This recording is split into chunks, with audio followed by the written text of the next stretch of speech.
కానీ వాళ్ళు మనల్ని కొడుతురుగా మేడం. కొడుతుర్రు, మన భాషని తక్కువ చేస్తున్నారు. మనల్ని కూడా తక్కువ చేసి చూస్తా ఉన్నారు. సో ఇవన్నీ కరెక్టేనా మేడం మరి వాళ్ళు?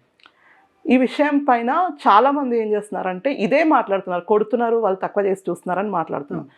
ఒకప్పుడు బ్రిటిష్ వాడు మనల్ని తక్కువ చేసి చూసిండ్రు అని చెప్పేసి అని స్వతంత్ర సంగ్రామం చేసి మనం తరిమి కొట్టినాం. ఓకే. వాడు బయట దేశం నుంచి వచ్చినాడు, అవును.